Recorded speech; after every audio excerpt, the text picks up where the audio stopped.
They wanted her dead sister. Instead, they got her. Kaela Thorne stood at the edge of the trial grounds, wearing her twin's ceremonial collar, and knew with cold certainty that this would end in blood. Her father's ultimatum still rang in her ears: become Mira or watch the pack fall. The gathered alphas circled like wolves scenting weakness. None of them knew the truth yet, that the legendary daughter they'd come to judge was 6 feet under, and the lesser twin now carried her ghost. But if they wanted Mira Thorne, they'd get exactly what they deserved. Want to see how Kaela survives the impossible? Stay until the end, hit that like button, and drop a comment with your city. Let's see where you're watching from. The rain came down in sheets the night they buried Mira. Kaela stood at the edge of the grave, mud sucking at her boots, watching the pack lower her sister into frozen ground. No one looked at her. They never did. Even now, with half the Blackridge pack gathered in mourning, every eye stayed fixed on the wooden box disappearing into darkness, on Alpha Marcus Thorne's granite face, on anything except the surviving twin, the lesser twin, the broken one. Mira had been fire and golden light. Kaela was the shadow that followed, always 3 steps behind, always too quiet, too soft, too wrong for a bloodline that bred champions. Their father had made that clear from the moment they could walk. Mira got the private training, the praise, the future. Kaela got the scraps. Now Mira was gone, and Kaela felt like she was drowning. The service ended with traditional words she barely heard. Pack members filed past, gripping Marcus's shoulder, murmuring condolences. No one touched Kaela. She might as well have been invisible. When the last mourner left, she expected her father to leave too. Instead, he waited. Walk with me. It wasn't a request. Marcus Thorne never made requests. Kaela followed him through the rain, away from the grave, toward the main lodge that crowned Blackridge territory. The building loomed against storm clouds, all dark timber and stone, a fortress that had stood for 200 years. Inside, the walls were covered with mounted heads, claws, the preserved remnants of challengers who'd tested the pack's strength and lost. Her father led her past them all into his private study and shut the door. Sit. She sat. Marcus poured himself whiskey, drained it, poured another. His hand shook, just slightly, but Kaela noticed. In 30 years, she'd never seen her father's hand shake. The Continental trials begin in 4 days, he said finally. Kaela's stomach dropped. Father, I know this is difficult timing, but Mira was registered as our representative. His voice was flat, emotionless. Withdrawal means forfeit. Forfeit means the pack loses territorial rights, breeding privileges, and protection status. We'd be reclassified as rogue within the month. She understood pack law well enough to know what that meant. Rogue packs were prey. Other territories would carve up Blackridge land, scatter the members, absorb the strong and abandon the weak. Everything their bloodline had built would disappear. We'll petition for extension, Kaela said. Given the circumstances, there is no extension for death. Marcus turned to face her, and his eyes were cold. The trials have no mercy clause. Every major pack in the northwestern frontier will be there. Ironwood, Shadow Peak, Silvercrest, Vane Territory. He paused on that last name. They're all sending their strongest. If we send no one, we're finished. Then send Garrett. Their cousin was brutal in a fight, respected by the pack. Or Kaela. Neither of them were registered. Only Mira. He set down his glass with deliberate care. Or someone who could pass as Mira. The words hung in the air like poison. Kaela stared at him. No. You're identical twins. We were identical. Her voice cracked. And even then, anyone who knew her would see the difference in 30 seconds. The other packs don't know her. They've seen her name, her bloodline, her trial registration. They've never met her face to face. Marcus moved closer, and Kaela forced herself not to flinch. You'll wear her marks, carry her scent, answer to her name. 4 days is enough time to learn her mannerisms. This is insane. This is survival. His hand shot out and gripped her chin, forcing her to meet his eyes. You think I'm asking? The pack needs this, Kaela. Your sister understood duty. She would have done anything to protect Blackridge. Mira's dead because of duty, Kaela wanted to scream. Her sister had died during a border patrol doing exactly what their father demanded, pushing herself past exhaustion because alphas never showed weakness. The accident had been inevitable, but she didn't scream. She never did. "I can't be her," Kaela whispered. "You can. You will." Marcus released her and stepped back. The trials test strength, strategy, and dominance. Mira trained for this her entire life. You watch that training, you know the forms, the tactics. Watching isn't the same as, "Then you'll learn fast." His voice turned to iron. "Because if you refuse, if you let this pack fall because you're too weak or too scared or too selfish to do what's necessary, then you're not my daughter at all. You're just dead weight we've been carrying for 24 years. The words landed like physical blows. Kaela sat frozen, her father's contempt wrapping around her throat. She thought of Mira, brilliant and burning, always trying to be enough for him. Never quite succeeding, dying in the attempt. She thought of the pack, families who'd known her since childhood, elders who'd taught her to track, young wolves who still played in the training grounds where she and Mira used to spar. She thought of becoming a ghost. "If I do this," she said slowly, "and I fail, you won't fail. But if I do, it's on you, not me. I'm not Mira. I've never been Mira. If they see through this, if they call it out as fraud, the consequences will be mine to bear." Marcus's face softened, just fractionally. For a moment, he almost looked like a father instead of an alpha. "But you won't fail, Kaela. You have her blood, her bones, her face. That's enough." It wasn't enough. It would never be enough. But she heard herself say, "When do we start?" Well, the next 4 days blurred together in a nightmare of transformation. They burned Kaela's clothes and replaced them with Mira's wardrobe, tailored combat leathers, ceremonial silks, everything cut to showcase strength and status. Her sister had favored bold colors, dramatic lines. Kaela felt like she was wearing a costume. Worse was the scent manipulation. Packs identified members through scent signatures, unique as fingerprints. Marcus brought in an elder named Soren, ancient and half-blind, who specialized in the old magics most packs had abandoned. He pricked Kaela's wrist, drew blood, mixed it with ash from Mira's personal effects. "This won't make you her," Soren warned as he painted symbols across her collarbones. "But it'll blur the edges, close enough to fool strangers." The mixture burned like acid. Kaela bit down on a leather strap and endured. They drilled her relentlessly on Mira's history, her favorite weapons, her competition record, her political opinions. Marcus had kept detailed files, every achievement, every public appearance, every strategic alliance Mira had cultivated. Kaela memorized it all, swallowing her grief like ground glass. Hardest was learning to move like her sister. Mira had walked with absolute confidence, shoulders back, chin high, claiming space like it was her birthright. Kaela naturally moved smaller, quieter, designed to avoid attention. Marcus made her practice for hours, stalking back and forth across the training hall while he watched with critical eyes. Longer strides. "You're not sneaking, you're commanding." She adjusted. "Eye contact. Hold it. Don't look away first." She tried. "Your hands." Mira never fidgeted. She was still, centered, present. Kaela clenched her fists and felt her sister's ghost settle over her shoulders like a shroud. On the third night, Marcus brought her to Mira's private quarters. Kaela hadn't been inside since the funeral. Everything remained exactly as her sister had left it. Weapons on the wall, books scattered across the desk, clothes draped over chairs. The scent of pine and steel still clung to the sheets. "Sleep here tonight," Marcus said. "Saturate yourself in her space. Tomorrow we leave for the trials." He left her alone. Kaela stood in the center of the room, surrounded by her sister's life, and finally let herself break. She collapsed onto Mira's bed and sobbed into the pillow, trying to muffle the sound.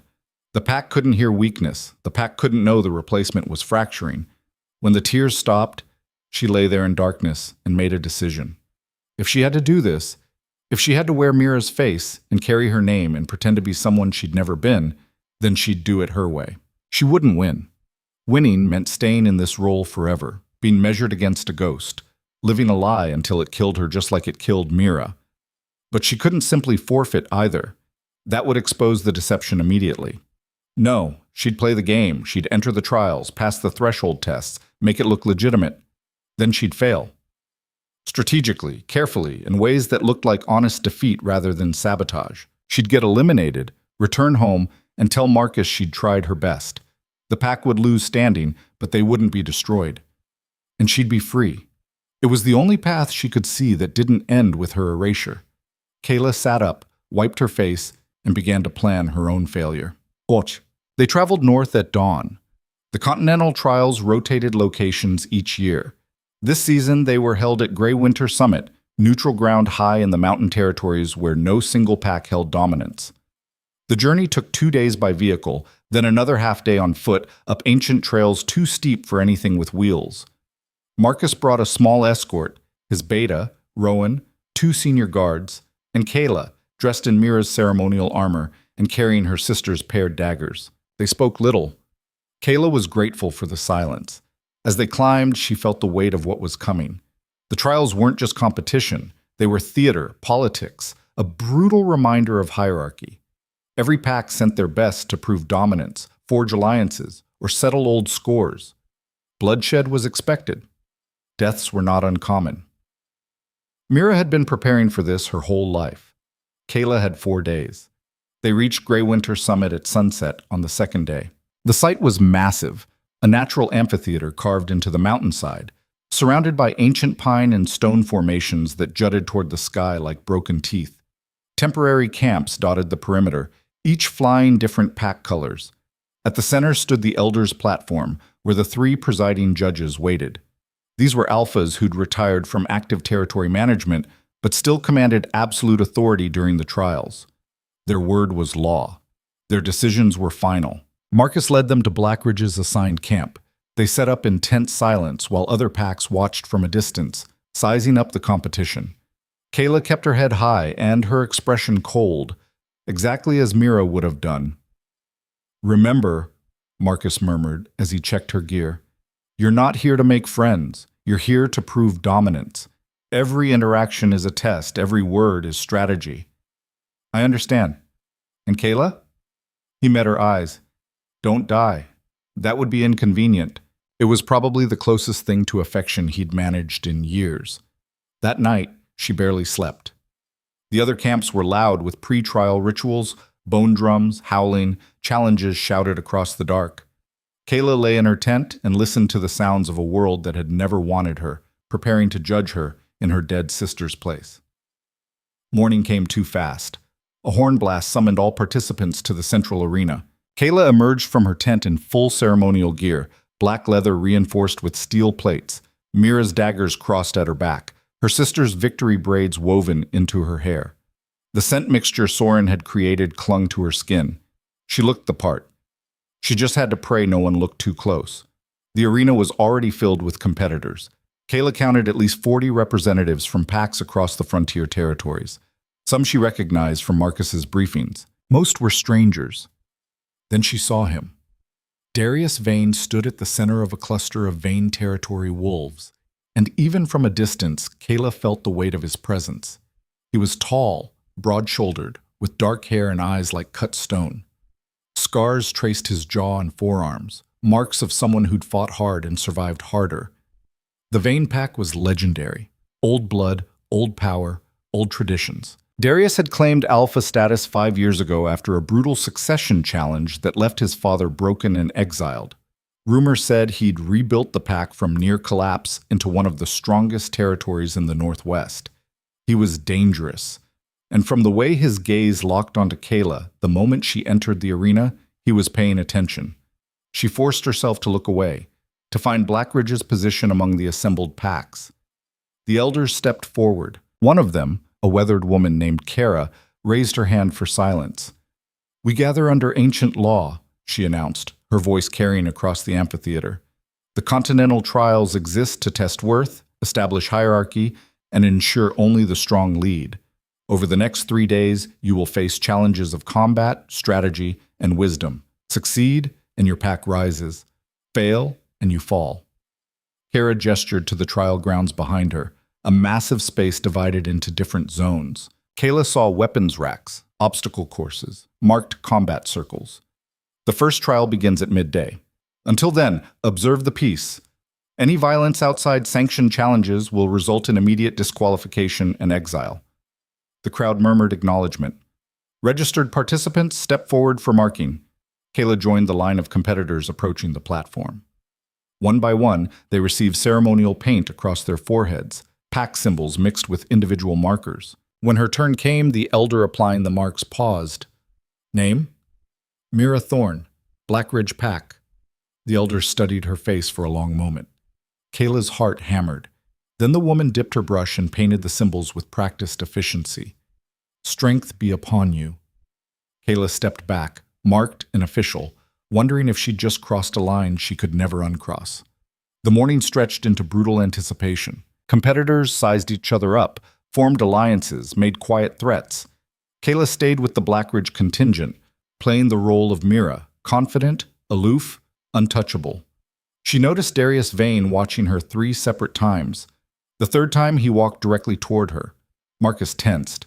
Careful. Darius stopped an arm's length away and inclined his head slightly. Not a bow. He was alpha, not subordinate, but acknowledgement, respect. Mira Thorne, he said, I've heard impressive things about your combat record. His voice was deep, measured, calculating. I've heard things about you too, Vane. Kaela kept her tone neutral. Not all of them impressive. A flicker of amusement crossed his face. Fair. I imagine half of them are true. Which half? The half about me being ruthless. He smiled, but it didn't reach his eyes. The other half, about me being honorable, that's still under debate. Why are you here? She asked bluntly. Mira wouldn't tolerate games. Same reason as everyone, to prove my pack's worth. He glanced at the trial grounds. And to see if the legends about Marcus Thorne's daughters are accurate. Daughter, Kaela corrected sharply. Singular. Darius's expression shifted. I apologize. I heard about your sister. That was a loss to the entire frontier. The sympathy in his voice felt genuine. It made Kaela's chest tight. She would have destroyed you in the first trial, Kaela said, deflecting. Probably. He studied her with unnerving focus. But you're here instead. That says something. It says my father plays the hand he's dealt. Does it? Darius tilted his head slightly. Or does it say you're stronger than you let people see? Before Kaela could respond, the horn blasted again, summoning them to the first trial. Darius stepped back, still watching her. Good luck, Mira Thorne.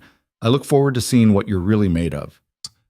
He walked away, and Kaela felt like he'd just seen straight through her skin to the lie underneath. Marcus gripped her shoulder. Stay focused. Don't let him get in your head. Too late, Kaela thought. She joined the other competitors at the arena's edge as the elders explained the first challenge. It was straightforward enough.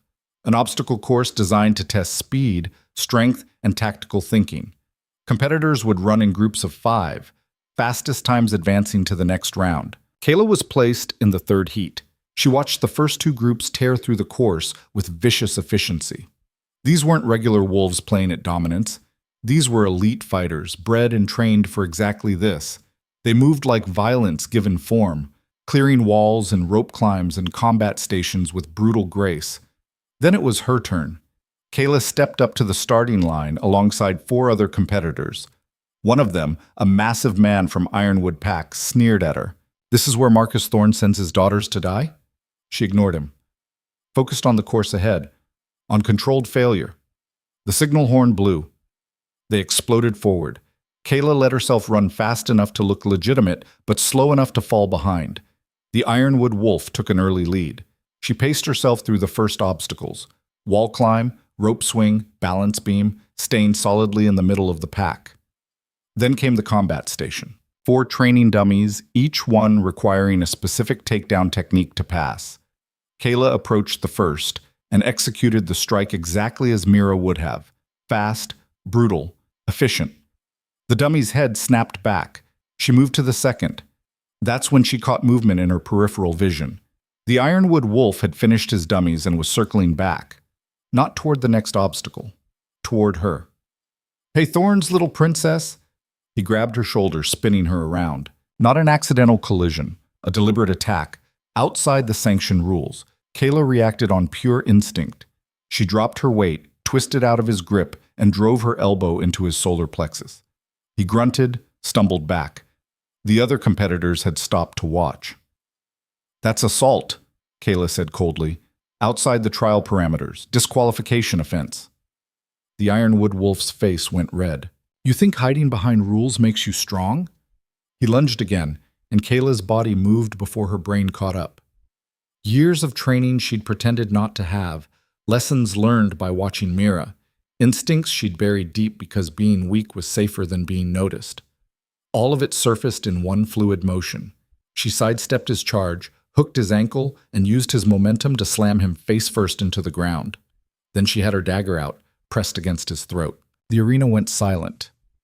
"Yield," Kaela said quietly. The Ironwood Wolf spat blood. "Fuck you." She pressed harder, just enough to draw a thin red line. "Yield, or I finish this and explain to the elders why you forced my hand." 10 seconds passed. 20. Finally, "I yield." Kaela stood, stepped back, sheathed her blade. The Ironwood Wolf scrambled up and retreated, humiliated. She'd meant to throw this trial, to fail safely. Instead, she'd just dominated an opponent in front of every pack in the Northwest. The elders were watching. Marcus was watching. And Darius Vane was watching with an expression that said he'd just figured something out. Kaela finished the course. Her time wasn't the fastest, but it was competitive, respectable, exactly the opposite of what she'd planned. As she crossed the finish line, breathing hard, she caught Darius's eye across the arena. He nodded once, a gesture of recognition. She'd wanted to be invisible. Instead, she'd just made herself impossible to ignore. The first trial was over, but Kaela knew with sinking certainty that the real test had just begun. That night, Kaela couldn't eat. The Black Ridge camp had set up a small cooking fire, and Marcus's beta, Rowan, distributed rations, dried meat, hard bread, water from mountain streams. The guards ate efficiently, silently. Marcus sat apart, studying notes on the remaining competitors. Kaela forced down a few bites and tasted nothing. Her hands still shook from the adrenaline of the first trial, from the moment she'd stopped thinking and just moved. The Ironwood Wolf's blood had been hot against her blade. The watching crowd had been silent as death. She'd meant to lose. Instead, she'd won. "You did well today," Rowan said quietly, settling beside her. He was older, steady, one of the few pack members who'd never treated her like a mistake. Mira would have been proud. The lie burned. Kaela nodded and said nothing. Across the camp, Marcus finally looked up from his papers. "Tomorrow's trial is tactical strategy. Teams of 3, objective-based scenarios. I've arranged for you to partner with Silvercrest representatives. They owe us a favor from the territorial negotiations last spring." "Who are they sending?" "Twins, Cade and Vera Silvercrest. Competent fighters, decent strategists. Follow their lead, don't make yourself a liability, and you'll advance." Follow their lead. Be invisible. That was what Kaela had planned anyway, except now people were watching. She'd seen the way other competitors looked at her after the combat station incident, measuring, reassessing. The Ironwood Wolf's humiliation had sent ripples through the entire gathering. Marcus Thorne's daughter wasn't just here for show. She could fight. Worse, Darius Vane kept appearing in her line of sight. Not approaching, not speaking, just there, observing. His attention felt like a weight pressing against her ribs. "Get some rest," Marcus said. "You'll need it." Kaela retreated to her tent and lay down fully clothed, daggers within reach. Outside, the mountain night was alive with sounds, distant howling, crackling fires, the low murmur of pack politics being negotiated in shadows. She closed her eyes and tried to sleep. Instead, Mira's voice echoed in her head. "You're stronger than you pretend to be." "Why do you make yourself so small?" Because being small kept her safe. Because being noticed meant expectations she couldn't meet, standards she'd never reach. Because Mira had been enough for both of them, and Kaela had learned early that fighting for space in their father's attention was a war she'd already lost. Now Mira was gone, and Kaela was drowning in the space left behind. She must have slept eventually because dawn came too fast.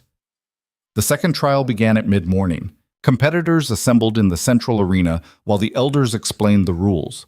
Teams of 3 would enter a simulated conflict zone, a section of forest rigged with obstacles, hidden opponents, and objective markers. The goal was to secure 3 tactical points before rival teams could claim them. Violence was permitted. Fatalities were discouraged, but not forbidden. Kaela found her assigned partners near the Silvercrest banner. Cade and Vera were identical twins, lean and sharp-featured, with matching scars across their left eyebrows. They assessed Kaela with cool professionalism. "You're the one who put Garrick from Ironwood on his ass yesterday," Cade said. It wasn't a question. "He attacked first."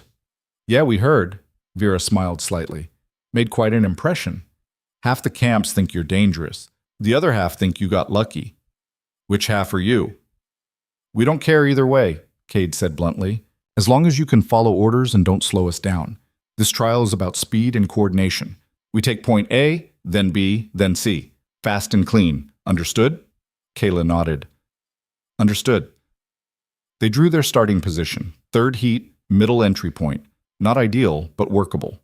The first two teams entered the forest to the sound of horns and scattered applause. Waiting was worse than fighting. Kaela checked her weapons for the fifth time. The Silvercrest twins spoke in low, rapid shorthand, planning their approach. Around them, other teams made similar preparations. She caught sight of Darius Vane conferring with his own partners, a scarred woman and a younger male, both moving with the fluid confidence of born predators. Darius glanced up and met her eyes across the staging area. This time, Kaela didn't look away first.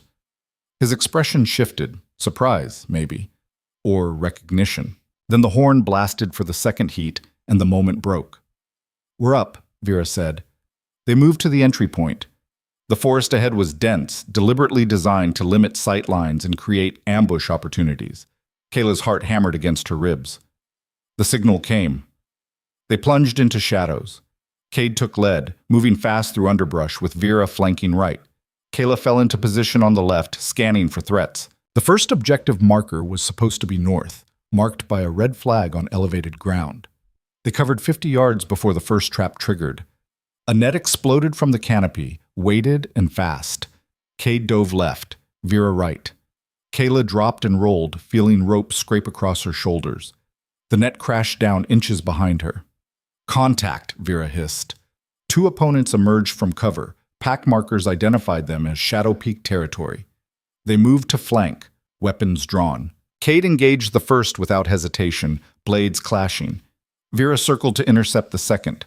That left Kaela exposed in the center, vulnerable. The Shadow Peak fighter saw the opening and attacked. Kayla's training kicked in. She parried the first strike, deflected the second, read the pattern in his footwork. He was strong but telegraphed his moves, committing too much weight forward. She waited for the overextension. When it came, she sidestepped and drove her elbow into his kidney. He grunted, staggered. She followed with a leg sweep that put him on his back, then planted her boot on his chest. "Yield, or I break something important." He slapped the ground twice, the universal signal of surrender. Kaela stepped back, breathing hard. Cade and Vera had subdued their opponent as well. The Shadow Peak team retreated, eliminated. "Not bad," Cade said, almost grudging. "Let's move." They pressed forward, covering ground fast. The forest was a maze of natural obstacles and artificial traps. They bypassed two more ambush points and reached the first objective, a red flag mounted on a rocky outcrop. Vera scaled the rocks and claimed it with practiced efficiency. One down. "Second marker is west," Cade said, checking the crude map they'd been given. "Through the ravine." The ravine was a kill zone. Narrow, steep-sided, perfect for ambush. Kayla's instincts screamed trap. "There's another route," she said. "South, then circle back. Longer, but—" "We don't have time for long," Cade interrupted. "Every other team is racing for the same objectives. We go direct." "Direct gets us killed." "You scared, Thorn?" Kaela met his eyes. "I'm smart." "There's a difference." Cade's jaw tightened. For a moment she thought he'd argue. Then Vera cut in. "She's right. The ravine is too obvious." Vera looked at Kaela with new assessment. "We take the long route. Move." They adjusted course, pushing south through denser undergrowth. It cost them time, but kept them alive. When they circled back toward the second objective, they spotted another team already there. 3 fighters from Ironwood Pack, including the one Kaela had humiliated yesterday. Garrick saw her and smiled. "Well, well, the little Thorn girl, back for more." His teammates spread out, cutting off retreat angles. They were bigger, heavier, built for raw power. We don't have to do this, Kaela said. There are 3 objectives. We take this one, you take another. See, that's not how dominance works. Garrett cracked his knuckles. You embarrassed me yesterday. Now I get to return the favor, in front of witnesses. He lunged. This time, Kaela was ready. She'd studied his pattern in the first trial, aggressive, linear, relying on strength over technique. She used it against him. When he charged, she didn't meet force with force. She slipped aside and redirected his momentum into a tree trunk. He hit hard, bark splintering. Before he could recover, she had her dagger at his throat again. I said yield. His teammates moved to intervene, but Cade and Vera had already engaged them, blades flashing in filtered sunlight. The fight was brutal and efficient. Within 30 seconds, all 3 Ironwood fighters were on the ground, disarmed or bleeding, or both. Garrick stared up at Kaela with pure hatred. This isn't over. Yeah, it is. She stepped back and let him crawl away. They claimed the second objective and kept moving. The final marker was east, deeper into the forest where the trees grew so thick that daylight barely penetrated. By the time they reached the area, Kayla's legs burned and her lungs ached. That's when they found Darius Vane. He stood beside the third objective flag, flanked by his partners, looking completely unfazed by the trial. His team had claimed the marker first. Thorn, he said, almost pleasant. Fancy meeting you here.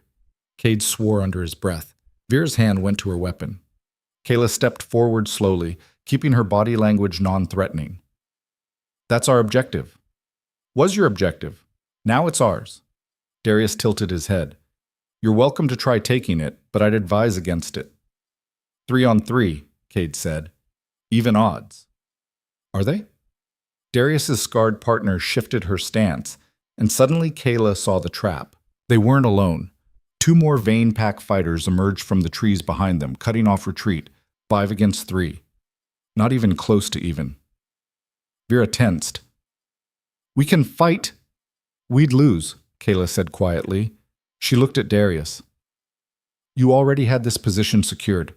Why wait for us? I wanted to see what you'd do. His gaze was steady, unreadable. Whether you'd fight a battle you can't win, or whether you'd be smart enough to recognize reality. Reality is we need that objective to advance. Then take it. He stepped aside, gesturing to the flag. If you can. It was a dare, a test. Kayla's mind raced. They couldn't win a straight fight. Running meant forfeiting, but maybe there was another option. The rules say we need to secure 3 objectives, she said slowly. They don't specify we have to hold them simultaneously. Darius's eyebrow rose. Meaning we already claimed 2 markers. They're logged, witnessed. She looked directly at him. We don't need to take this one from you. We just need to touch it. Register our presence. That counts as a secured objective under trial law. Silence fell over the clearing. Cade and Vera stared at her. Darius's expression shifted from amusement to something more dangerous. That's a creative interpretation, he said. That's the actual rule. Check the wording. He studied her for a long moment. Then, incredibly, he laughed. You're not what I expected, Mira Thorne. Because she wasn't Mira. She was Kaela, who'd spent years studying rules and loopholes because she couldn't compete on strength alone. So, Kaela pressed, do we do this the smart way, or do we bleed all over each other for nothing? Darius considered. His team watched him, waiting for orders. Finally, he nodded. Fine. Touch the flag. Register your claim. Then get out of my forest. Kaela moved forward carefully, every nerve screaming that this was a trap. But Darius's fighters held position. She reached the objective marker, placed her hand on the post, and spoke the ritual words.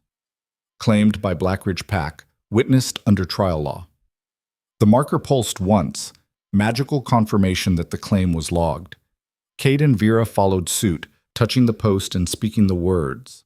Then they backed away slowly, weapons still ready. Darius watched them go with an expression that was almost impressed. That was clever, he called after them. Dangerously clever. I'll be watching you, Thorne. They made it back to the extraction point with minutes to spare. When the trial results were announced that evening, Kayla's team had advanced, barely. They'd used a loophole that technically satisfied the requirements, but had earned them contempt from half the remaining competitors. "Rule manipulation," one of the elders said during the announcement, her tone dripping disapproval. "Legal, but hardly honorable." Marcus found Kaela afterward, his face unreadable. That was risky. That was survival. That was weak. He stepped closer, voice dropping. Mira would have fought, dominated, taken what she wanted by force. "Mira isn't here," Kaela said before she could stop herself. Marcus's hand shot out and gripped her jaw, forcing eye contact. "No, she isn't. And that means you need to be twice as strong, twice as ruthless, twice as certain if you want them to believe you're her." He released her roughly. "No more cleverness, no more loopholes. Tomorrow's trial is pure combat. You fight, you win, or you're done." He walked away, leaving Kaela shaking. That night, sleep was impossible. She sat outside her tent, sharpening Mira's daggers, trying to quiet the chaos in her head. Tomorrow was the third trial, individual combat elimination rounds. No teams, no strategy, just violence. She'd have to fight, really fight, and if she won, she'd be one step closer to becoming Mira permanently. If she lost, the deception would be exposed and the pack would fall. Footsteps approached from the darkness. Kayla's hand went to her weapon before she recognized the silhouette. Darius Vane stopped a respectful distance away. "Can't sleep either? What do you want?" "To talk." He gestured to the empty space beside her. "May I?" Every instinct said no, but curiosity won. "Suit yourself." He sat, close enough to speak quietly, but far enough to avoid crowding. For a moment, neither of them spoke. The mountain night was cold and clear, stars scattered across black sky like broken glass. "You're not like the stories," Darius said finally. Kayla's stomach dropped. "What stories?" "About Marcus Thorne's daughters, how they were raised to be perfect warriors, flawless, unstoppable." He glanced at her. "You're good, don't misunderstand, but you fight like someone who thinks 3 moves ahead because they have to, not because they want to. You win with your brain before your blade." "Is there a point to this?" "The point is you remind me of someone." His voice went quiet. "My sister. She was brilliant, strategic, could see patterns nobody else noticed." He paused. "My father hated her for it. Said she was weak because she didn't crave blood the way he did. She proved him wrong every chance she got, and it still wasn't enough." "What happened to her?" "She died during my challenge for alpha status, caught in the crossfire." The words were flat, emotionless, but Kaela heard the grief underneath. "I think about her every day, about how she deserved better than the world we built." Kaela didn't know what to say.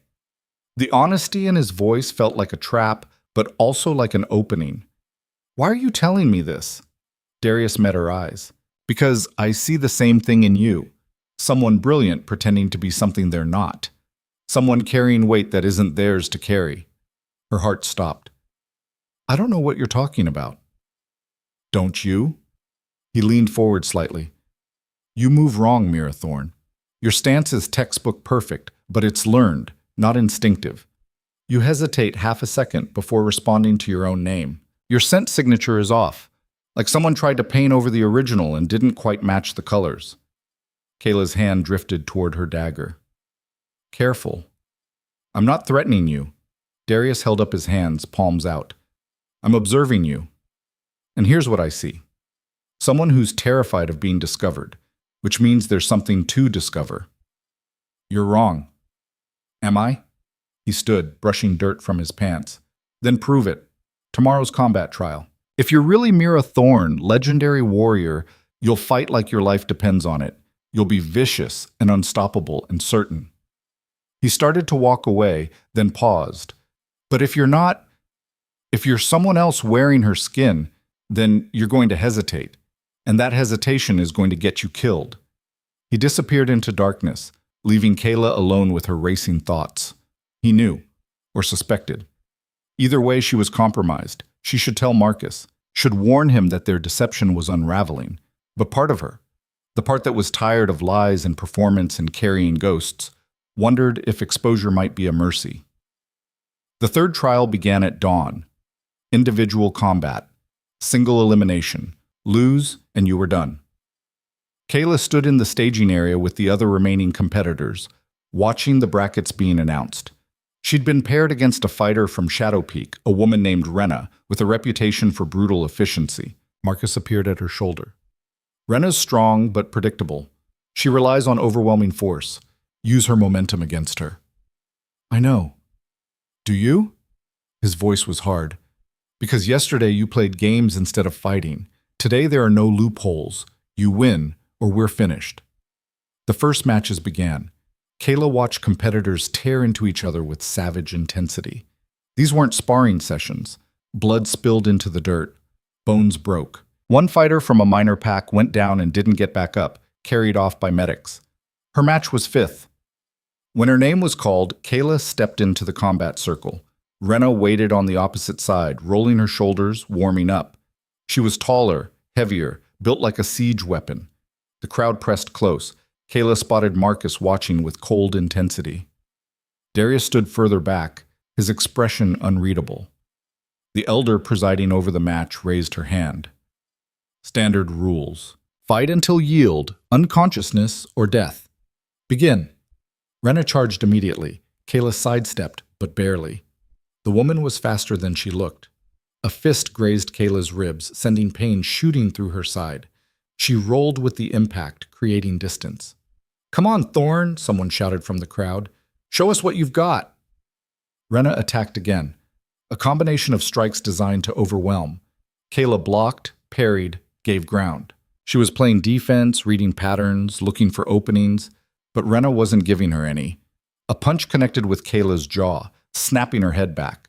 Stars exploded across her vision. She tasted blood. The crowd roared. Kaela stumbled, barely keeping her feet. Renna pressed the advantage, sensing weakness. Another strike, this one aimed at Kaela's temple. Kaela dropped under it and swept Renna's legs. The bigger woman went down hard. Kaela followed, driving her knee into Renna's solar plexus, pinning her. She had her dagger out, pressed to Renna's throat. Yield! Renna's eyes blazed with fury. Fuck you! Kaela pressed harder, drawing blood. Yield, or this gets messy. 5 seconds. 10. I yield, Renna spat. Kaela stood, breathing hard, ribs screaming. Blood dripped from her split lip. But she'd won. The crowd's reaction was mixed, some approval, some disappointment. She'd won technically, strategically, by controlling the fight instead of dominating it. Not the victory Mira would have claimed. Marcus's expression was tight with barely controlled anger, but Darius was smiling. Kaela advanced through 2 more rounds that day, winning each time through technique and tactics rather than raw power. By evening, only 8 competitors remained. The next day would determine the final 4. That night, Kaela sat alone, tending her injuries. Bruises bloomed across her ribs and arms. Her knuckles were split. Every breath hurt. She was winning, but not the way she'd planned. Not failing gracefully, just surviving.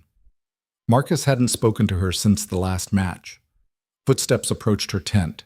Kaela looked up, expecting her father. Instead, 3 pack members she didn't recognize stepped into the firelight. Their markers identified them as Ironwood. Garrick sends his regards, the leader said. Then they attacked. Kaela rolled backward, shouting for help, but her voice was lost in the general chaos of the camps. The first attacker grabbed her arm, wrenching it behind her back. Pain exploded through her shoulder. She drove her heel into his instep, felt bones crunch. He released her with a curse. The second came at her with a knife.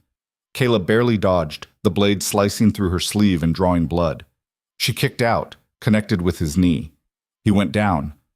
The third was smarter. He circled, waiting for an opening. This is against trial law, Kaela gasped.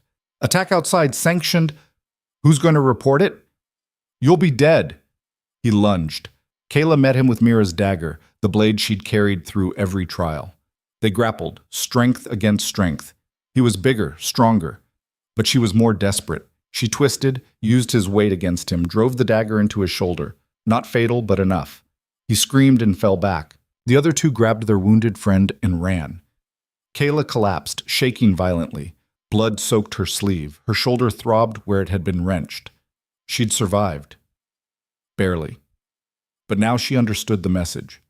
Garrick wanted her dead, and he was willing to break every rule to make it happen. By the time Marcus and Rowan arrived, drawn by the commotion, Kaela had stopped shaking. She explained what happened in flat, emotionless words. Marcus's face went stone cold. Ironwood will answer for this. It doesn't matter. Kaela's voice was hollow. Tomorrow's trials continue. I'll fight or I'll forfeit. You'll fight, Marcus said, and you'll win. Not for them, for the pack. But Kaela wasn't sure she had any fight left. She lay awake the entire night, listening to her heart beat too fast, feeling Mira's ghost pressing down on her chest like a physical weight. Dawn came gray and cold. The fourth trial was announced. A wisdom challenge designed to test judgment and leadership. Competitors would face ethical dilemmas, strategic puzzles, questions with no clear right answer. It was the trial Mira had feared most. Kaela walked to the arena feeling numb. Her shoulder ached. Her split lip had reopened. But none of that mattered anymore. The elders presented the scenario. A pack under siege, resources failing, allies turning hostile. Each competitor had to propose a solution and defend it. Kaela listened to the others give answers Marcus would have approved of: aggressive defense, preemptive strikes, shows of strength. When her turn came, she stood before the elders and the assembled packs and said something different. Strength alone won't save a failing pack. You need trust. Alliances built on mutual respect, not fear. Resources shared, not hoarded. Leaders who listen, not just command. The elders stared at her. That's not what an alpha does, one of them said. Maybe it should be, Kaela replied. The crowd erupted, half in anger, half in shock. Marcus's face went white, and Kaela realized with crystalline clarity that she'd just destroyed everything. She'd spoken the truth, her truth, not Mira's. And there was no taking it back. The silence that followed Kaela's words was absolute. She stood before the elders' platform, watching her defiance ripple through the crowd like a stone thrown into still water. The other competitors stared. The pack representatives whispered furiously. Marcus looked like he'd been carved from ice, his face blank except for the muscle jumping in his jaw. Elder Kara leaned forward, her ancient eyes narrowed. You suggest weakness as strategy? I suggest adaptation, Kaela said. Her voice didn't shake. That surprised her. The frontier is changing. Packs that rely only on dominance are dying out. The ones that survive build coalitions, share resources, create networks stronger than any single territory. That's not how we've survived for 200 years, another elder interjected. No, it's how you'll survive the next 200. The crowd erupted. Coward. This is what Blackridge sends? Philosophy instead of strength? Marcus Thorne's legacy dies with this one. Kaela heard it all and felt strangely calm.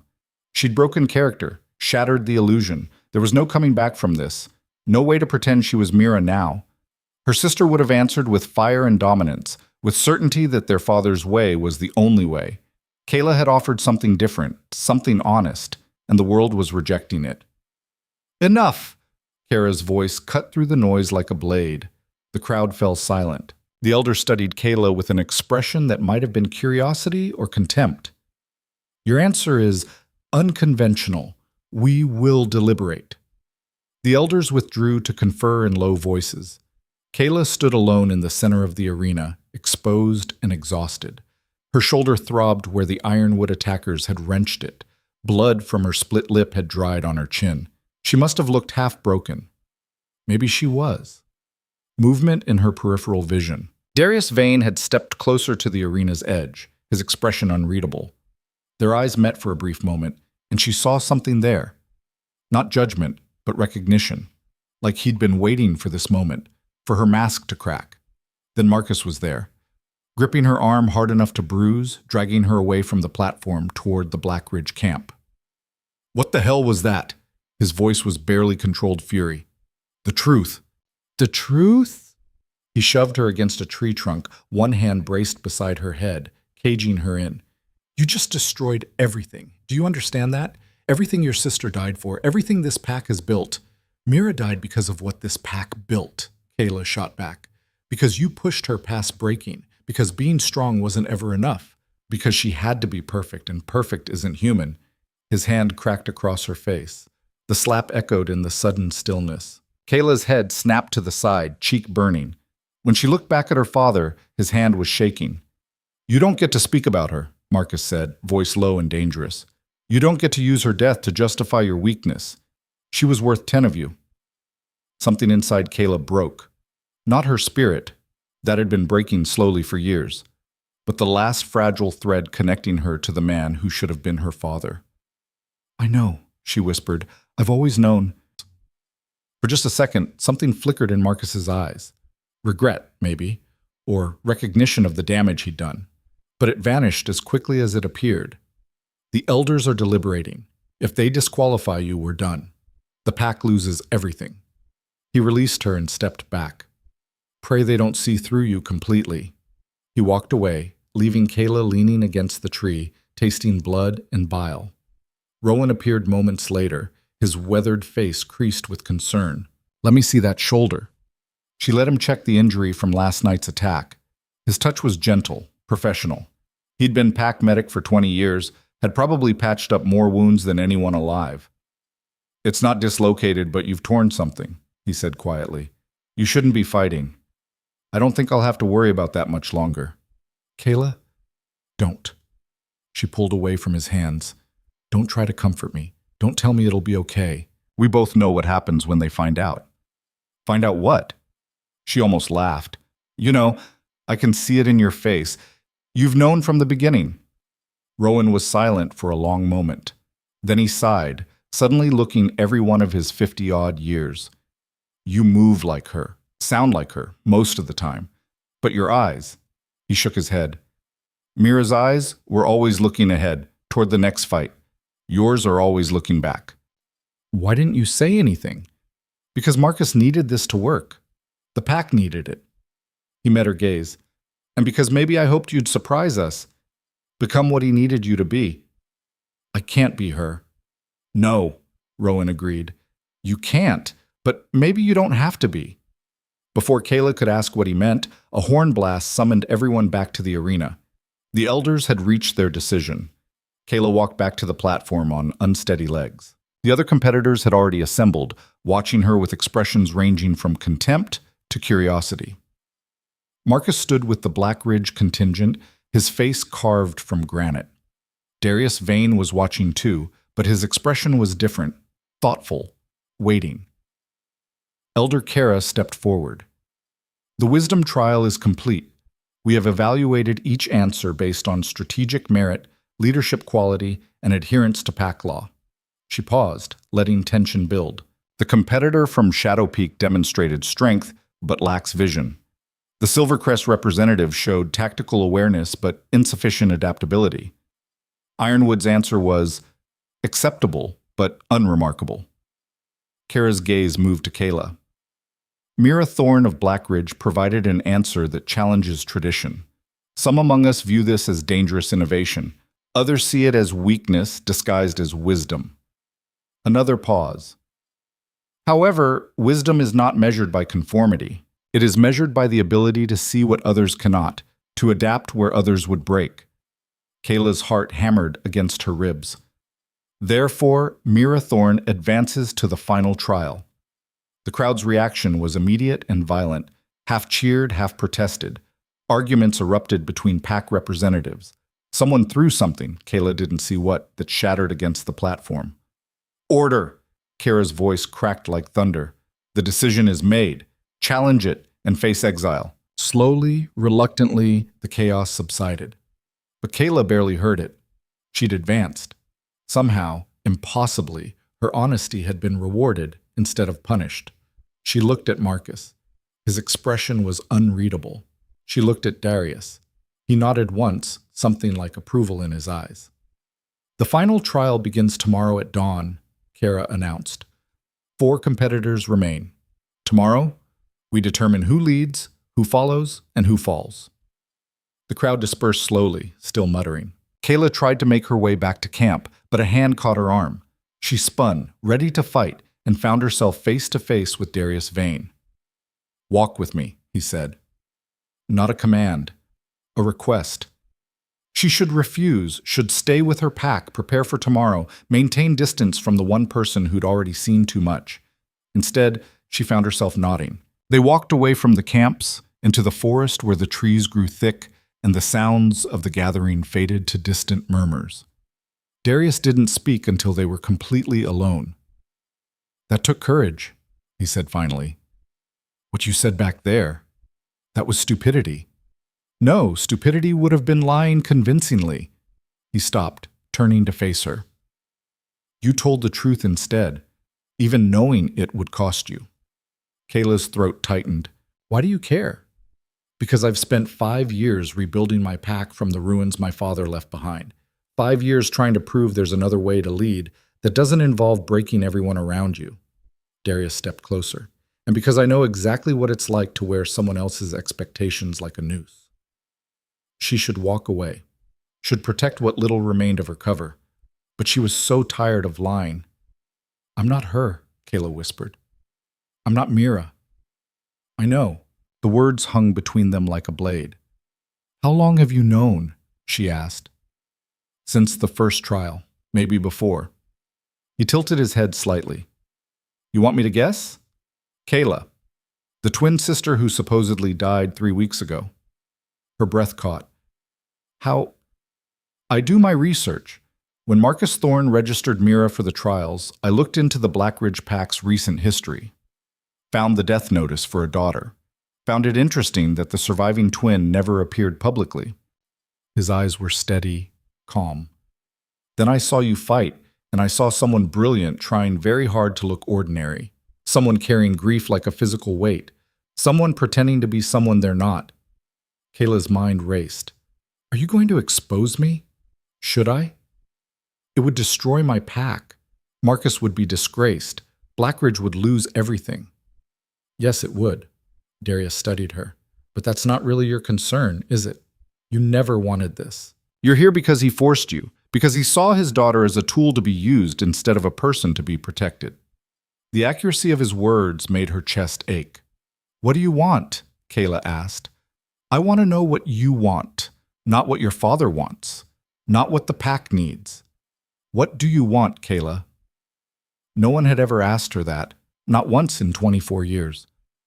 "I want," her voice cracked, "I want my sister back. I want my father to see me as something other than a disappointment.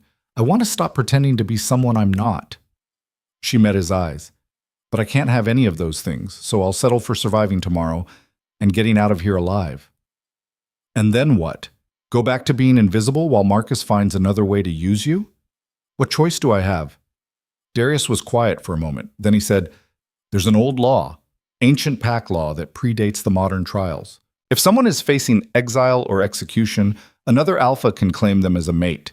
It's binding, immediate, and it transfers them from their birth pack to the claiming pack's protection." Kaela stared at him. "Why are you telling me this?" "Because tomorrow when the truth comes out, and it will come out, Kaela, one way or another, you're going to need a way to survive, and I can give you that. You'd bind yourself to a stranger to save her from exile? You're not a stranger. I've been watching you for 4 days. I've seen your strength, your intelligence, your refusal to compromise yourself even when it would be easier." He stepped closer. "And I've seen the way you carry loss. You understand what it costs to survive when everything around you is falling apart. That's not common. You're insane." "Probably." A small smile touched his mouth. "But I'm also right. Tomorrow's trial is a trap, Kaela. The elders know something is wrong. They're going to push until the truth breaks through, and when it does, you'll have seconds to decide. Accept help or face banishment alone." "Why would you risk this?" "Your pack, your position." "Because I'm tired of watching strong people get crushed by systems designed to break them.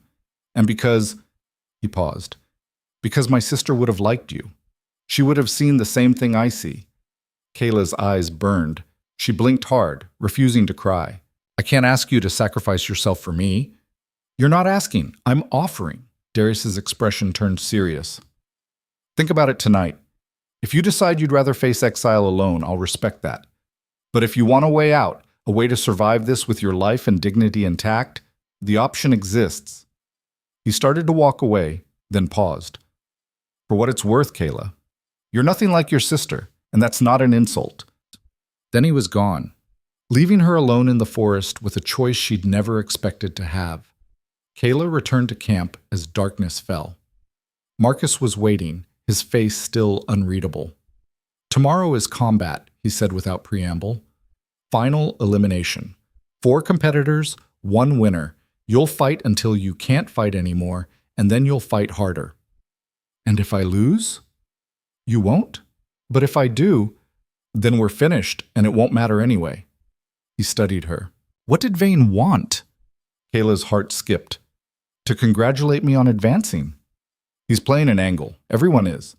Marcus handed her a cloth bundle. Mira's ceremonial armor. Wear it tomorrow. Look the part, even if you can't quite be it. She took the bundle without comment. That night, Kaela barely slept. She lay in her tent, thinking about Darius's offer, about ancient laws and binding choices, about what it would mean to leave Blackridge forever, to be claimed by another pack, to trade one form of captivity for another. Or maybe it wasn't captivity. Maybe it was freedom. She didn't know anymore. Dawn came cold and gray. The final trial assembled in the main arena. 4 competitors remained. Kaela, Darius Vane, a scarred woman from Shadow Peak named Isla, and a brutal fighter from Silvercrest called Matthias. The crowd was larger than any previous trial. Every pack representative had stayed to watch the conclusion. This was history being made. Elder Kara explained the rules. Single combat elimination. Matches determined by draw. Winners face each other in final combat. No rules beyond survival. Begin when the horn sounds. Fight until surrender, unconsciousness, or death. They drew lots, Kaela versus Isla, Darius versus Matthias. Her stomach dropped. Isla was good, fast, brutal, with years of combat experience. Kaela had watched her dismantle opponents in previous trials with terrifying efficiency. She looked at Marcus. His face was stone. She looked at Darius. He nodded once, a gesture of, what? Encouragement? Acknowledgement? The horn sounded. Kaela stepped into the combat circle. Isla waited on the opposite side, rolling her shoulders, warming up. Her scars caught the morning light like metals. Nothing personal, Thorn, Isla said, but I'm taking this win. We'll see. The elder presiding raised her hand. Fight. Isla attacked immediately. No hesitation, no testing. She came in fast with a combination designed to overwhelm. Kaela blocked, parried, gave ground. The woman fought like violence made flesh, every strike intended to maim. Kaela's injured shoulder screamed as she deflected a particularly vicious blow. She rolled away, creating distance, but Isla pressed forward relentlessly. They circled, trading strikes. Kaela was faster, but Isla was stronger. Every blocked hit sent shockwaves through Kaela's arms. You're holding back, Isla said.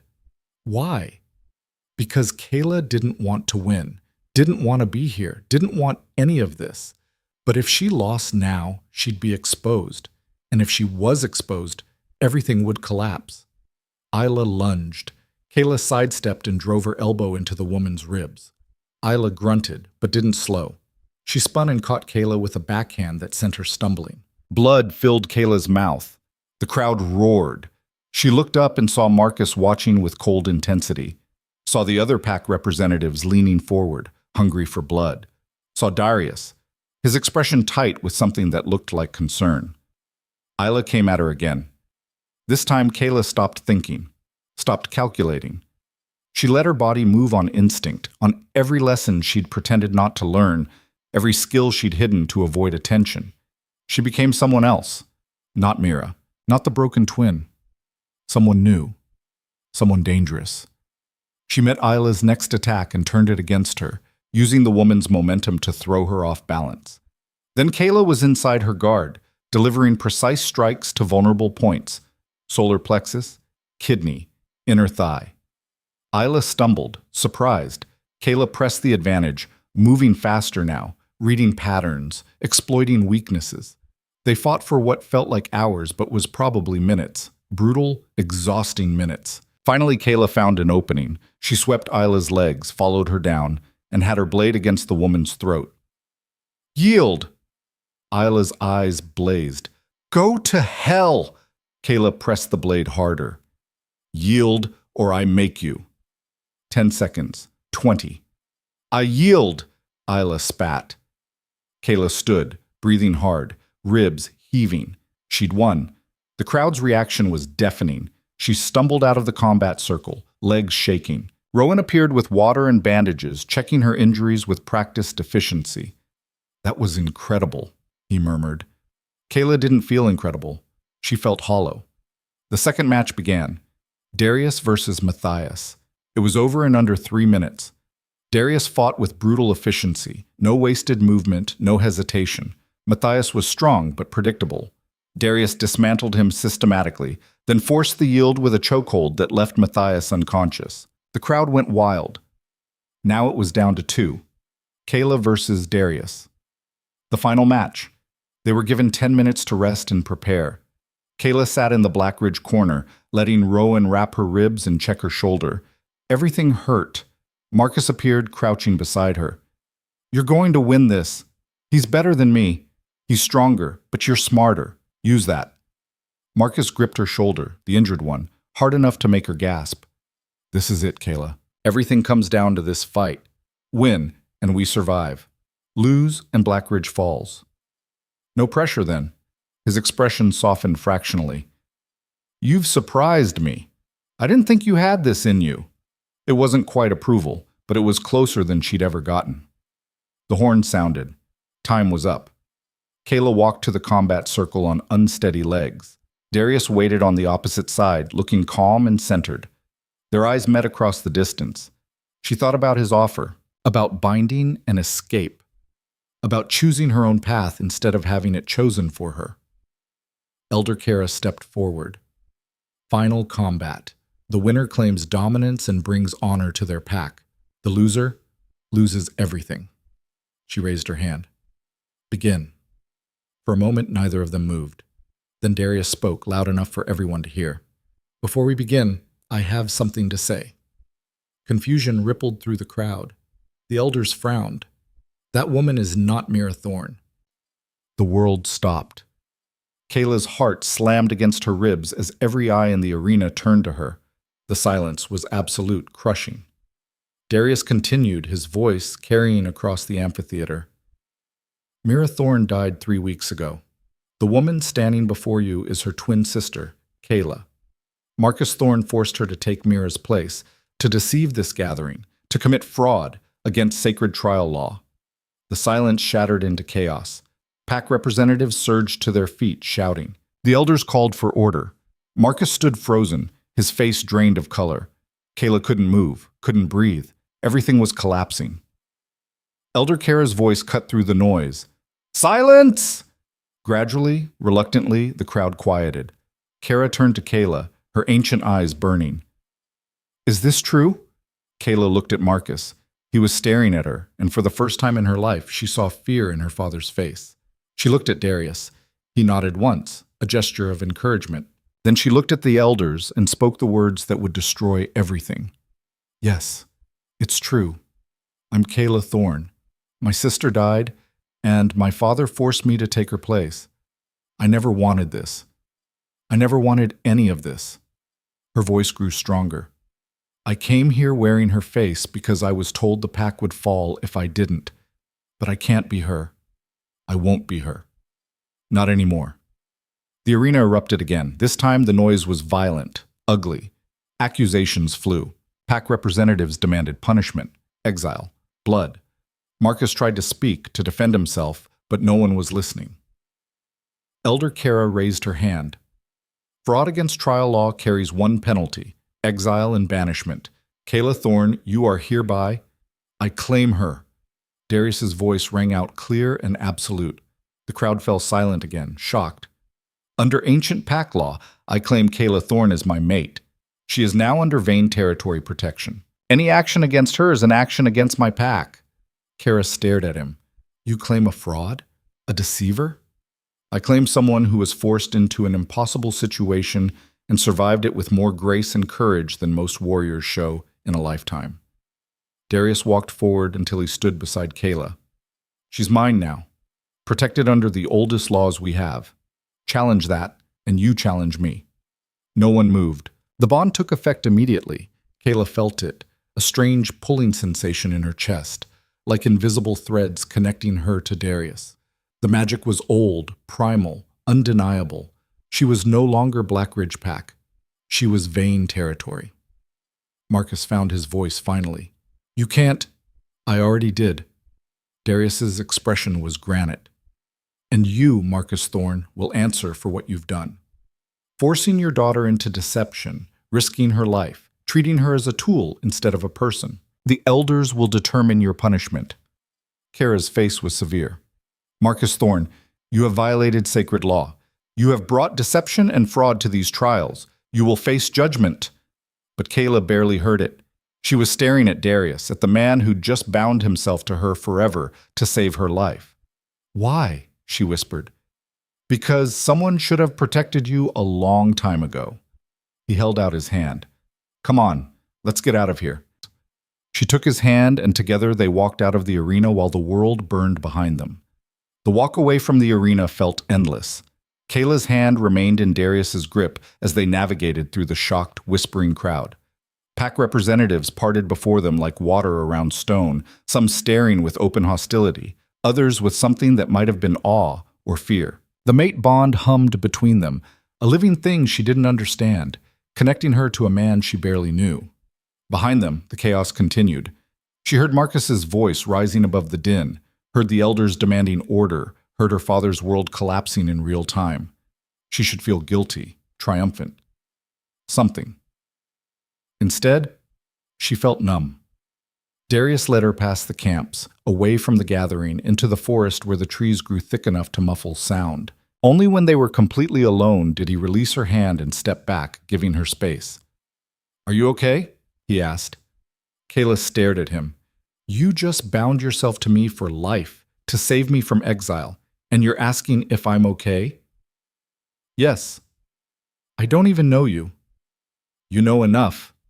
Darius leaned against a tree, looking surprisingly calm for someone who'd just upended both their lives. "You know I don't play games with people's safety. You know I keep my word, and you know I saw you for who you really are, not who your father tried to make you."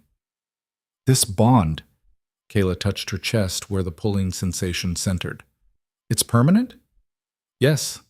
Ancient magic, older than the trials, older than the modern pacts. Once invoked, it can't be broken." He met her eyes. "I won't lie to you, Kaela. This changes everything. You're Vayne territory now. My pack, my protection, my responsibility. But that doesn't mean I own you. It means I chose to stand between you and destruction." "Why?" The question came out raw. "Why would you sacrifice yourself for someone you don't know?" Darius was quiet for a moment, his expression distant. "When my father was Alpha, he ruled through fear and violence. Anyone who questioned him was crushed. My sister questioned everything, every tradition, every assumption, every brutal decision he made. She was brilliant and she terrified him." His voice went soft. "When I challenged him for leadership, she fought beside me. And she died because he couldn't accept that strength comes in forms other than his fists. I'm sorry. So am I. Every day." He pushed off the tree. "But her death taught me something.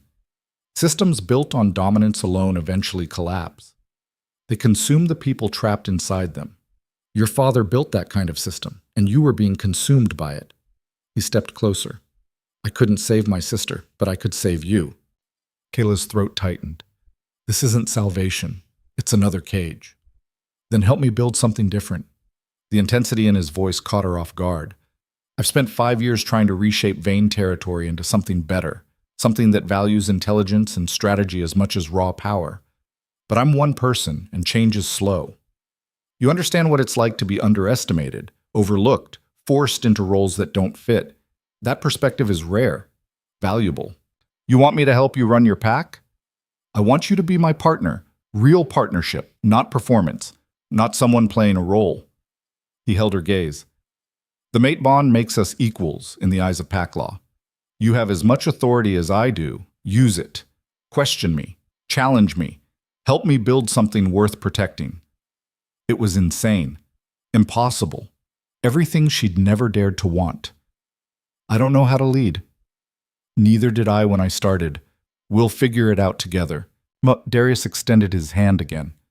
What do you say, Kaela Thorne? Want to burn down the old world and build a new one? She looked at his outstretched hand, at the man offering her something she'd never had: choice, partnership, possibility. She took his hand. Let's burn it down. The journey back to Vane territory took 3 days. Darius traveled with his original contingent, the scarred woman named Senna, who served as his beta, the younger male called Reese, who handled reconnaissance, and 2 guards whose names Kaela learned were Cora and Jin. They treated her with cautious respect, clearly uncertain how to navigate their alpha's sudden mate bond with a stranger. Kaela didn't blame them. She was uncertain too. On the first night, they made camp in a mountain hollow. While the others prepared food and checked perimeters, Darius pulled Kaela aside. We need to talk about what comes next, he said. The elders will investigate your father and Black Ridge pack. That process could take weeks, but the other packs will react faster. Some will see you as a victim. Others will see you as a fraud who got away with deception. What do you see me as? Someone who survived an impossible situation. He studied her, but perception matters. When we reach Vane territory, you'll be introduced as my mate. Some pack members will accept that immediately. Others will question it, test you, wait for you to fail. I'm used to people waiting for me to fail. I know, but this is different. You're not invisible anymore, Kaela. You're Luna of one of the strongest territories in the Northwest. Every decision you make will be scrutinized. Every word will carry weight. The title made her stomach clench. I never wanted power. Power isn't about wanting. It's about having and choosing what to do with it. Darius's expression softened. I'm not asking you to become someone you're not. I'm asking you to become who you actually are, without hiding it. That night, lying in her tent, Kaela thought about his words, about power and choice and becoming, about Mira, who'd carried the weight of expectations until they crushed her, about herself, who'd spent 24 years making herself small enough to disappear. The mate bond pulsed gently in her chest, a reminder that disappearing was no longer an option. On the second day, they descended from the mountains into rolling foothills covered in pine and aspen. The landscape opened up, wild and beautiful. Darius rode beside Kaela, occasionally pointing out landmarks or sharing fragments of Vane territory's history. My great-grandfather claimed this land 200 years ago, he said as they crested a ridge. Back then, it was considered frontier wasteland. Too harsh, too remote, but he saw potential where others saw only difficulty. Sounds familiar, he smiled. We've always been a pack of misfits and rebels, people who didn't fit the traditional molds, who needed space to become something different.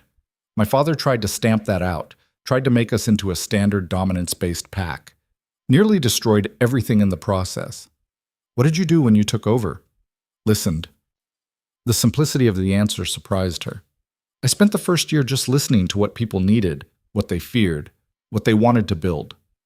Then I started making changes, small ones at first, allowing dissent, rewarding innovation, creating councils where people could voice concerns without fear of punishment. He glanced at her. It's messy. Democracy usually is, but it's stronger than tyranny. Marcus would call that weakness. Marcus is wrong. Darius's voice was firm. Strength isn't the absence of vulnerability. It's the courage to be vulnerable and keep fighting anyway. They reached Vane territory at sunset on the 3rd day. The main settlement sprawled across a valley, protected by natural rock formations on 3 sides. Unlike Black Ridge's fortress architecture, Vane territory was built into the landscape, structures that flowed with the terrain rather than dominating it. Training grounds, living quarters, communal spaces, all designed with function and beauty in mind. People emerged as they approached, dozens of pack members drawn by news of their alpha's return. Their expression shifted from welcome to confusion when they saw Kaela. Darius dismounted and helped Kaela down. The gesture was courteous but deliberate, a public statement of partnership. Listen up, he called, voice carrying across the gathered crowd. This is Kaela Thorne, formerly of Black Ridge Pack. As of 3 days ago, she is my mate and your Luna. She's under my protection and deserves your respect. Silence. Then whispers. An older man stepped forward, his face weathered and skeptical. The trial's just ended. How can you have a mate already? Ancient claiming law. She faced exile, and I invoked my right to protect her. Darius's tone left no room for argument. The bond is legitimate and binding. But we don't know her, a woman called from the back. We don't know if we can trust her. You trust me, Darius said. That's enough for now. The rest she'll earn, same as everyone else. Senna, his beta, stepped forward. I've watched her for 3 days. She carries herself with honor. That's more than some born into this pack can claim. She looked at Kaela. Welcome to Vain Territory, Luna. The title made Kaela's skin prickle, but she held Senna's gaze and said, Thank you. I'll do my best to earn my place here. It wasn't acceptance exactly, but it was a start. Darius led her through the settlement to the Alpha's quarters, a sprawling lodge built from timber and stone, positioned to overlook the valley. Inside, the space was surprisingly warm. Books lined the walls, maps covered tables. It looked lived in, comfortable, nothing like Marcus's austere study. You'll have your own room, Darius said, gesturing to a door on the eastern side. The bond doesn't require physical proximity to function. We can give each other space. Kaela appreciated that more than she could say. That night, there was a formal meal to introduce her to the pack's senior members. Kaela sat beside Darius at the head table, trying not to feel like an imposter as people approached to offer greetings that ranged from warm to wary. A young woman named Lara, who managed the pack's medical services, actually smiled. It's nice to have another woman in leadership. Senna and I have been outnumbered for too long. An older warrior named Gregor was less welcoming.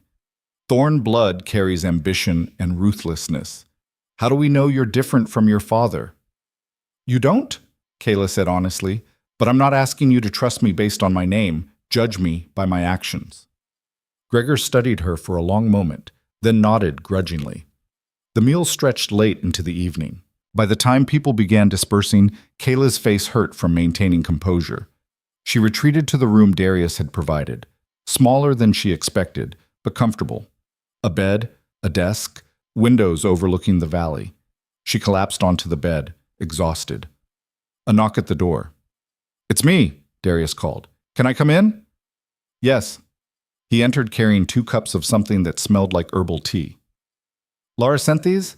Said they help with transition stress. Kaela accepted one gratefully. The warmth felt good against her palms. Darius settled into a chair near the window. You did well tonight. I know it wasn't easy. I felt like a specimen being examined. You were. That's what happens when you're new. He sipped his tea. But you handled it. Honest, direct, no false promises. People respect that. Some of them hate me. Some of them hate change. Give it time. Kaela wanted to believe him. But exhaustion and stress were catching up, and suddenly everything felt overwhelming. What if I can't do this? What if I'm not strong enough to be what they need? Darius set down his cup and moved to sit beside her on the bed. Kaela, you survived your father trying to erase you. You survived trials designed to break people. You survived exposure and exile and still managed to keep your integrity intact. You are absolutely strong enough. That was survival. This is leadership. Leadership is survival, he said quietly, just on a larger scale. You protect people, make hard decisions, adapt when plans fail. You already know how to do all of that. You've been doing it your whole life. She wanted to argue, but the bond between them pulsed with something warm and steady, not control, but support. Like he genuinely believed what he was saying. What if people challenge me? She asked. Then you handle it. I'll back you up, but the pack needs to see you stand on your own. He met her eyes. I'm not your father, Kaela. I won't throw you into situations without preparation, but I also won't coddle you. You're stronger than you think, and it's time you started believing that.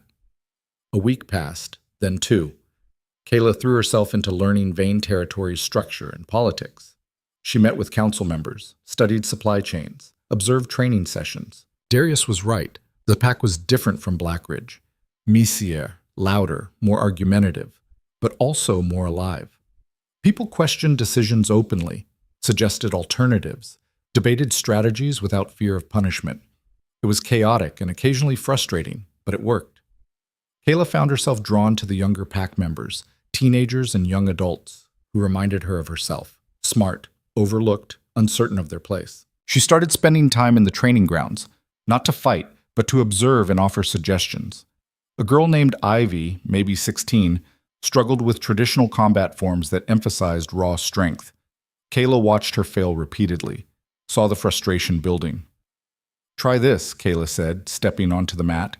She demonstrated a different technique, one that used momentum and leverage instead of power. "You're never going to win a straight strength contest, so don't fight one. Use what you have." Ivy tried the modified form and successfully executed the throw. "That actually worked," she said, surprised. "Because you're smarter than you are strong. Make that your advantage." Word spread. More young fighters started seeking Kaela's input. She taught them strategy, tactics, how to think 3 moves ahead. It wasn't traditional alpha behavior, but Darius encouraged it. "You're building loyalty," he said one evening as they reviewed pack business. "Those kids will remember you believed in them. That matters." But not everyone was pleased. Gregor confronted her after a particularly successful training session. "You're teaching them to avoid real combat. That makes them weak." "I'm teaching them to win fights they'd otherwise lose. That makes them strategic." "Strategy without strength is cowardice." Kaela met his glare. "And strength without strategy is suicide. I've seen enough warriors die because they were too proud to adapt. My sister died because she was pushed past her limits by someone who valued her only for what she could win, not who she was." Kaela's voice was ice. "I won't make that mistake. These kids deserve better." Gregor looked like he wanted to argue further, but Darius appeared, his presence a subtle reminder of authority. "Problem?" he asked mildly. "No problem," Gregor muttered. He walked away, but the hostility lingered. That night, Darius found Kaela in the study, poring over old pack records. "What are you looking for?" he asked. "Patterns. Your father's reign lasted 15 years before you challenged him. I want to understand what went wrong, how it got so bad." Darius pulled up a chair. The short answer? He inherited a pack built on balance and turned it into a dictatorship, silenced dissent, punished innovation, drove out anyone who questioned him. How many people left? Almost a third of the pack, some voluntarily, some forcibly exiled. When I took over, we were fractured and bleeding resources. He leaned back. "It's taken 5 years to rebuild trust and stability. We're getting there, but it's fragile." Kaela studied the records, seeing names crossed out, families torn apart. "This happened to Blackridge too, just slower. Marcus has been driving people away for years, but so gradually that no one noticed the pattern. Until now." Darius's expression was grim. "The Elders' investigation will reveal that. When it does, Blackridge will face consequences." "What kind of consequences?" "Reduced territory, probation, forced restructuring, possibly dissolution if the damage is bad enough." He looked at her carefully. "How do you feel about that?" Kaela thought about the pack she'd grown up with, the families who'd known her since childhood, Rowan's quiet kindness, even Marcus, flawed and cruel, but still her father. "I don't know," she admitted. "Part of me wants him to face justice. Part of me just feels sad." Both are allowed. 3 weeks after the trials, a messenger arrived from Grey Winter Summit. Kaela and Darius were in the council chamber reviewing supply allocations when Senna brought the news. "Official summons from the Elders. The investigation into Marcus Thorne and Blackridge Pack is complete. They're calling a gathering of all major packs to announce findings and consequences." Darius and Kaela exchanged glances. "When?" Darius asked. 5 days. Neutral ground at the Valley Crossing." After Senna left, Kaela sat in heavy silence. "You don't have to go," Darius said. "This is about Marcus and Blackridge, not you." "He's still my father. The pack is still full of people I grew up with." She met his eyes. "I have to be there." The journey back to the Valley Crossing took 2 days. Darius brought a small contingent, including Senna, Reese, and 4 guards. Kaela rode beside him, trying to prepare herself for facing Marcus again. When they arrived, the gathering was already assembling. Pack representatives from across the frontier territories, all come to witness judgment being passed. Kaela spotted Blackridge's banner and felt her stomach twist. Marcus stood with Rowan and a handful of senior pack members. He looked older, diminished somehow. When his eyes met Kaela's across the distance, his expression was unreadable. The elders took their positions on a raised platform. Elder Kaela stepped forward, her voice carrying across the assembled crowd. "We are gathered to render judgment on Marcus Thorne and Blackridge Pack. The investigation revealed systematic abuse of Pack authority, forced deception at the Continental trials, and endangerment of a Pack member's life." She paused. "These are serious violations of Pack law and sacred tradition." Marcus stood rigid, saying nothing. "However," Kaela continued, "we also found mitigating factors. Blackridge Pack's members were largely unaware of the deception. Many opposed Marcus Thorne's methods but lacked the authority to stop him. The Pack itself should not be punished for one alpha's failures." Relief flickered through the crowd. "Therefore, our judgment is as follows. Marcus Thorne is stripped of alpha status and exiled from Blackridge territory, effective immediately. He will be classified as rogue, without Pack protection or territorial rights. Blackridge Pack will enter probation under elder oversight while new leadership is established." Shock rippled through the gathering. Marcus's face went white. "This is unprecedented," he started. "This is justice," Kaela cut him off. "You treated your daughter as a tool. You lied to sacred trials. You violated every principle of Pack leadership. Be grateful we're not demanding your life." Guards moved forward to escort Marcus from the gathering. He went without resistance, but as he passed Kaela, he stopped. "I did what I thought was necessary," he said quietly, "for the Pack's survival." "You did what you wanted," Kaela replied, "and called it necessity. There's a difference." Something flickered in his eyes. Pain, maybe. Or recognition. "I'm sorry I wasn't the father you needed." It wasn't quite an apology, but it was closer than she'd ever expected to get. "I'm sorry too," she said. Then he was gone, led away by guards, and Kaela felt something inside her finally release. Not forgiveness exactly, but closure. Elder Kaela called for attention again. "Blackridge Pack requires new leadership. Under normal circumstances, succession would fall to the next strongest Pack member. However, given the unusual circumstances, we're invoking alternative selection." She turned to face Kaela directly. "Kaela Thorne, you were born into Blackridge Pack. You carry their blood and their legacy. Though you are now bonded to Vane territory, ancient law allows dual loyalty in cases of leadership necessity." Kaela's expression was unreadable. Blackridge Pack needs guidance through this transition. They need someone who understands their history but isn't trapped by it. They need you. The world tilted. "I can't," Kaela said. "I'm Luna of Vane territory, which doesn't preclude you from serving as interim alpha of Blackridge during probation. The territories are allied. The arrangement is unusual but not unprecedented." Kaela's gaze was steady. "We're not asking you to choose between packs. We're asking you to help one heal while building the other." Kaela looked at Darius. He nodded slowly, a gesture of support. She looked at the Blackridge contingent. Rowan was there, his weathered face cautiously hopeful. Other Pack members watched with expressions ranging from skepticism to desperation. They needed help. And despite everything Marcus had done, despite all the pain and cruelty, these were still her people. "I'll do it," Kaela said, "on one condition. Blackridge rebuilds on new principles. No more dominance-only leadership, no more sacrificing people for power. We create something better, or I walk." Kira's lips twitched in something that might have been approval. "Acceptable. You have 6 months to stabilize the Pack. After that, we'll reassess." The gathering erupted in discussion, but Kaela barely heard it.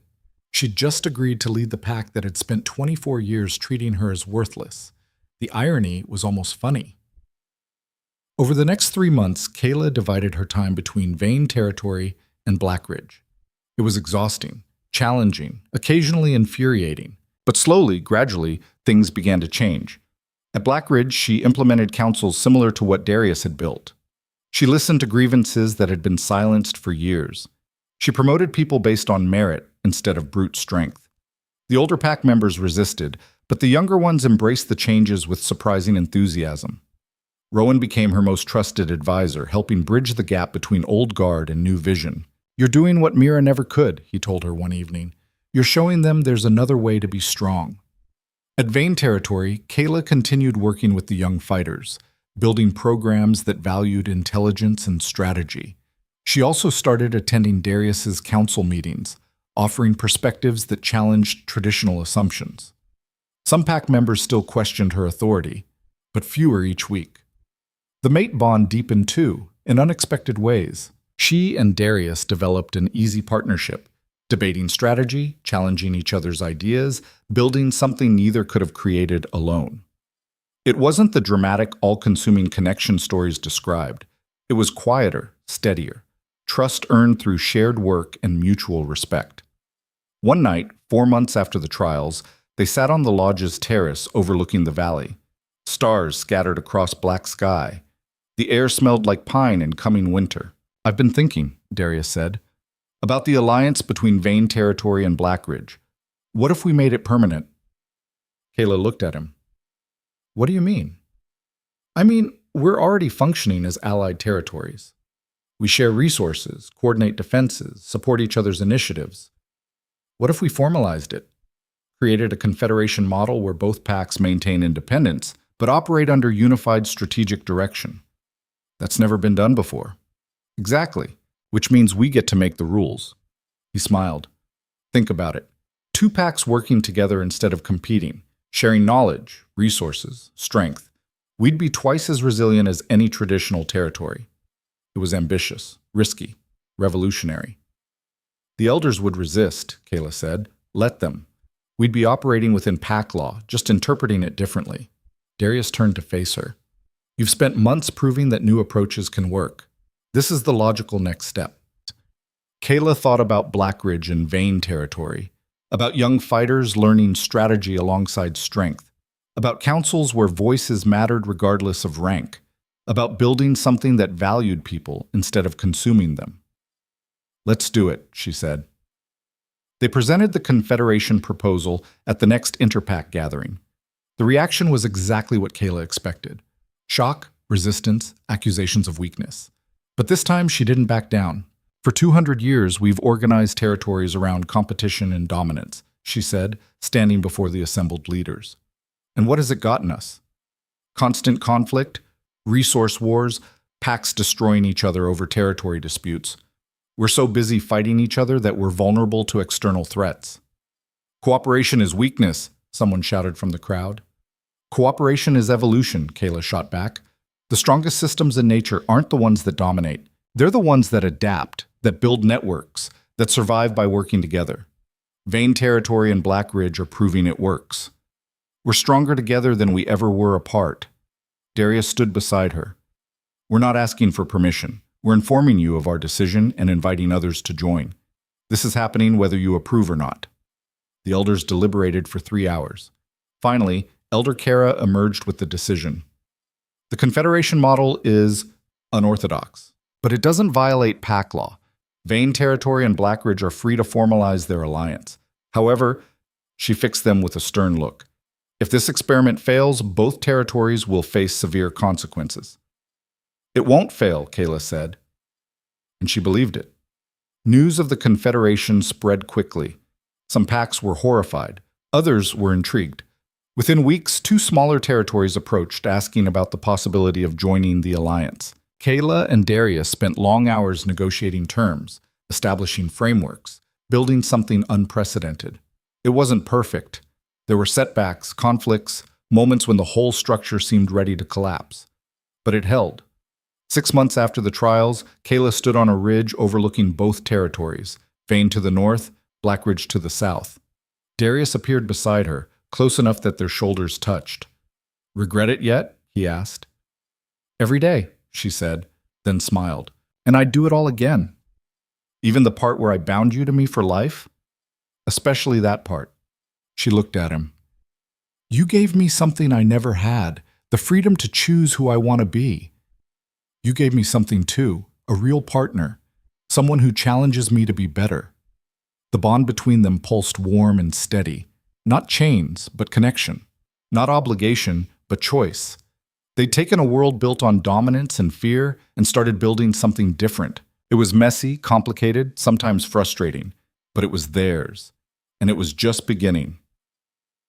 Winter arrived hard and fast that year. Kaela stood in Blackridge's council chamber, watching snow fall through the windows while voices rose around her. The Confederation had been operational for 8 months, and cracks were starting to show. "We're losing too many resources supporting Vane Territory's expansion," Gregor argued, his weathered face set in familiar lines of disapproval. "Blackridge needs to prioritize its own survival." "The whole point of Confederation is shared survival," Kaela countered. "When Vane's southern border gets stronger, it protects our northern flank. We're not losing resources, we're investing them." "That's naive thinking. That's strategic thinking." She kept her voice level. "But if you have a better proposal, I'm listening." Gregor opened his mouth, then closed it. He had no alternative, just resistance to change. Rowan intervened smoothly. "Let's table this discussion until we have updated supply projections. No point arguing over numbers we don't have yet." The council reluctantly agreed and dispersed. Kaela rubbed her temples, feeling the weight of 8 months' worth of decisions pressing down. "That could have gone worse," Rowan said once they were alone. "Could have gone better, too. Change always meets resistance, you know that." He handed her a stack of reports. "These just came from Vane Territory. Senna's requesting your input on the new training protocols." Kaela flipped through the documents, seeing her own suggestions incorporated into formal policy. It still felt surreal sometimes, having authority, being listened to, mattering. A runner appeared at the door, breathless. "Luna Kaela, urgent message from the eastern border. Raiders spotted near the old quarry site." Her stomach dropped. The quarry marked the boundary between Confederation territory and unclaimed wilderness. Raiders operating there meant either desperation or deliberate provocation. "How many?" Scout counted at least 20, well armed, moving with purpose, not just scavenging. Kayla's mind raced. 20 raiders could do serious damage if they hit supply routes or outlying settlements. "Send word to Vane Territory. Tell Darius we need coordinated response.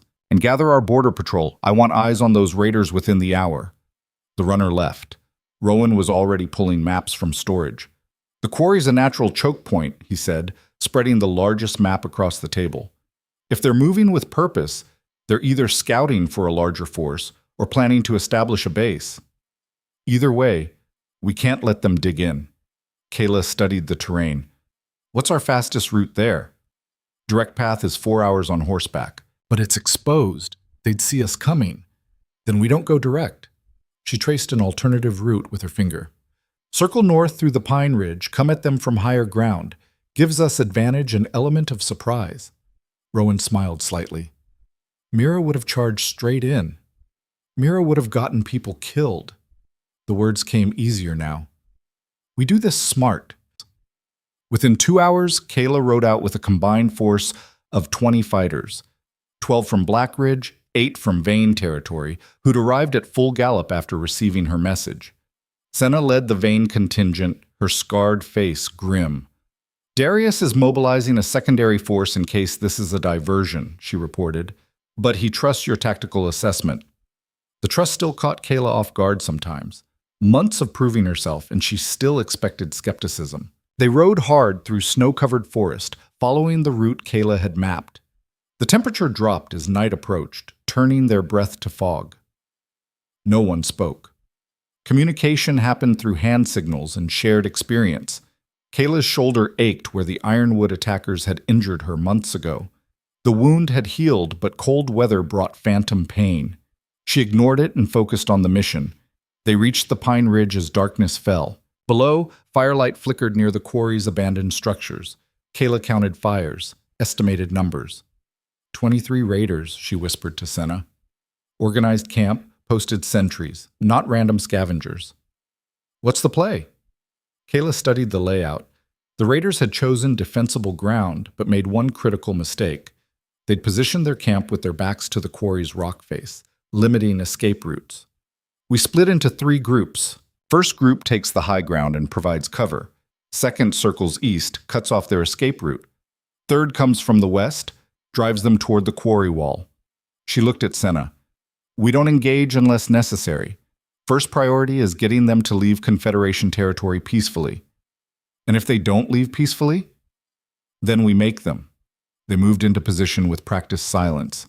Kaela led the western group, accompanied by Rowan and 4 Blackridge fighters. Her heart hammered as they crept closer to the raider camp, careful to stay downwind and use shadows for cover.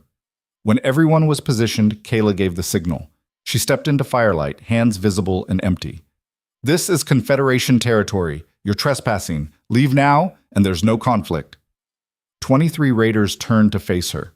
Their leader, a scarred woman with gray-shot hair and predator eyes, laughed. "Confederation territory? That's adorable. The frontier doesn't recognize your little alliance game." She gestured to her people. "We go where we want. Take what we need." "Not anymore." Kaela kept her voice steady. "The Confederation protects this land and everyone on it. You're outnumbered and surrounded. Smart move is to leave." The raider leader's smile faded. "Surrounded? I count one girl playing alpha." Kaela whistled once. Fighters emerged from darkness on all sides. From the ridge above, from the eastern tree line. From shadows Kaela's group had occupied. The raiders found themselves boxed in, weapons suddenly trained on them from multiple angles. The leader's face went hard. "This is how you negotiate? Threats? This is how I protect my people." Kaela stepped closer. "I gave you the option to leave peacefully. That offer still stands. But if you force conflict, understand that we're prepared to finish it." Tension stretched like a wire ready to snap. Then one of the raiders broke. "We're not dying for some abandoned quarry. I'm out." He dropped his weapon and raised his hands. Others followed his lead. Within moments, half the raider force had surrendered or fled. The leader stood alone, fury and calculation warring on her face. "This isn't over," she said finally. "The frontier's changing. Territories are falling. You think your confederation makes you safe? It makes you a target." "Then we'll deal with targets." Kaela's voice was iron. "Now leave before I change my mind about mercy." The raider leader spat into the snow and retreated into darkness, taking her remaining fighters with her. Kaela didn't relax until they were completely gone. Only then did she allow herself to breathe. "Well handled," Senna said, appearing at her shoulder. "No bloodshed, clear message sent, raiders scattered. Darius will be pleased." "I'm just glad it worked." Kaela's hands shook slightly from adrenaline. "Could have gone very differently. But it didn't, because you planned well and executed better." Senna's respect was genuine. "That's leadership, Luna." They returned to Black Ridge as dawn broke. Word had already spread about the successful confrontation. Pack members greeted them with something Kaela had rarely experienced: pride. "You protected us without spilling blood," a young mother said, clutching her child. "That takes real strength." Kaela didn't know how to respond, so she just nodded and kept walking. Darius was waiting in the council chamber, having ridden from Vane territory overnight. When Kaela entered, he crossed the room and pulled her into a brief, fierce embrace. "You scared me," he said quietly. 23 raiders, and you rode out with only 20 fighters. We had the advantage of position and planning. You had the advantage of being brilliant." He pulled back to look at her. "But next time, maybe wait for reinforcements before engaging armed raiders? Next time, maybe raiders will think twice before crossing Confederation borders." He smiled. "Fair point." But the raider leader's words haunted Kaela. The frontier's changing. Territories are falling. Over the next few weeks, reports confirmed her warning. 3 smaller packs in the eastern territories had collapsed, torn apart by internal conflicts, resource failures, or external attacks. Their survivors were scattering, creating waves of refugees and desperate fighters. The frontier was destabilizing, and the Confederation sat right in the middle of the chaos. Kaela called an emergency meeting of both territories' leadership councils.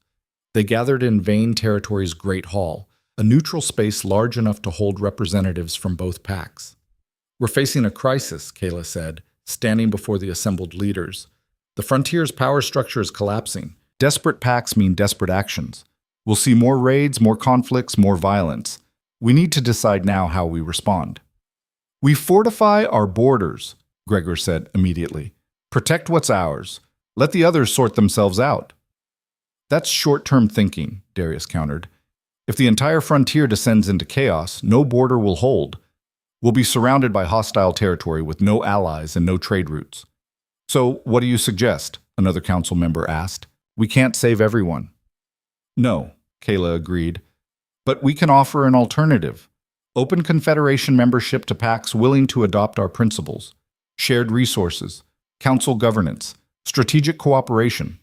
We grow the alliance instead of just defending it. The room erupted in argument. That's madness. We can barely manage 2 packs. This will make us weak. Kaela let them argue for several minutes, then raised her hand for silence. I understand the concerns. This is risky, but consider the alternative. We stay isolated while everything around us burns, then eventually the fire reaches us anyway. Or we build something bigger, something strong enough to weather the storm. Rowan spoke up from the back. The girl's right. We can't hide from what's coming. Better to face it with allies than alone. Senna nodded agreement. Vane territory was nearly destroyed by isolation before Darius opened it up. I vote we extend the same chance to others. The council debated for hours. Finally, they voted. It wasn't unanimous. Gregor and several others remained opposed, but the majority supported expansion. The Confederation would open its borders to refugees and offer membership to packs willing to change. Within a month, 2 smaller packs had joined, then 3 more. Each brought their own challenges, different traditions, competing interests, old grudges. Integrating them was messy, exhausting work. But it worked. The Confederation grew from 2 territories to 7, covering a massive swath of frontier land. They established shared defense networks, coordinated supply chains, created councils where all member packs had representation. It wasn't perfect. Arguments erupted constantly. Some packs struggled to adapt to council governance. Resources stretched thin during the harsh winter. But they survived. And survival, Kaela was learning, was its own kind of victory. Spring arrived with meltwater and mud and the first real test of the Confederation's strength. Marcus Thorne reappeared. He'd been living as a rogue for nearly a year, survival leaving him gaunt and weathered. When he walked into Blackridge territory and requested an audience with Kaela, half the pack wanted him arrested. Kaela met him in the same council chamber where he'd once held absolute power. Now he stood before her as a supplicant, and the reversal was jarring. "Why are you here?" she asked. Marcus looked older, diminished. The arrogance that had defined him was gone, replaced by something that might have been humility. "I wanted to see what you'd built, to see if the rumors were true." "What rumors?" "That my failure of a daughter became the most powerful alpha in the Northwest." He met her eyes. "Turns out they were underselling it. The Confederation is brilliant, Kaela. Mira never could have conceived of something like this." The compliment landed wrong, still comparing her to her dead sister, still measuring worth in relative terms. "Mira would have led differently," Kaela said. "Not better or worse. Different. And that's fine. I'm not trying to be her anymore." "I can see that." Marcus was quiet for a moment. "I came to apologize. I know it's too late. No, it doesn't fix anything. But I was wrong about you, about what strength looks like, about what kind of leader you could be." Kaela wanted to feel vindicated. Instead, she just felt tired. "Your apology doesn't change the past, doesn't heal the damage you did." She kept her voice level. "But I appreciate the acknowledgement. It's more than you gave before." "What happens now?" Marcus asked. "Will you exile me again, or you exiled yourself when you chose power over people?" Kaela stood. "But the Confederation has a policy. Any rogue can petition for membership if they're willing to follow our principles and contribute to the community. You want redemption? Earn it. Work for it. Prove you can be part of something bigger than your own ambition." Marcus stared at her. "You'd let me stay?" "I'd let you try. Actual acceptance comes from the pack, not from me. You'll have to rebuild trust one day at a time." She moved toward the door. "And Marcus, if you hurt anyone here, if you try to manipulate or control or abuse your way back to power, I will personally ensure your exile is permanent. Understood?" "Understood." He looked almost grateful. "Thank you." Kaela left him there and walked out into spring sunlight, feeling something loosen in her chest. She'd faced her father not as his daughter, not as Mira's replacement, but as herself. And she'd won. That evening, she found Darius on the lodge terrace, watching sunset paint the valley in gold and rose. "Heard about Marcus," he said as she joined him. "That must have been difficult." "It was necessary." Kaela leaned against the railing. "He'll probably fail. Probably can't change enough to fit here. But at least I gave him the chance." That's more mercy than most would show. It's not mercy. It's principle. She looked at Darius. The Confederation works because we believe people can change, can grow, can become better than they were. If I deny that to my own father, what does that say about everything we've built? Darius smiled. It says you're a better person than he deserves. The mate bond hummed between them, warm and steady. Over the past year, their partnership had deepened in ways Kaela hadn't expected. It wasn't the passionate, consuming love stories described. It was quieter, steadier, built on shared work and mutual respect and the daily choice to show up for each other. I've been thinking, Darius said, about making this official. Making what official? We're already bonded. The bond was survival, emergency magic invoked to save your life. He turned to face her fully. I'm talking about choice, about us deciding together that this is what we want, not just what circumstances forced. Kayla's breath caught. You want to... What, exactly? I want to choose you, consciously, deliberately, without the pressure of exile or ancient laws or political necessity. His expression was open, vulnerable. The bond tied us together, but I fell for you the old-fashioned way, by watching you lead with courage and intelligence, by seeing you build something extraordinary from ruins, by realizing I don't want to face any of this without you. Her throat tightened. I'm difficult, stubborn, still learning how to trust.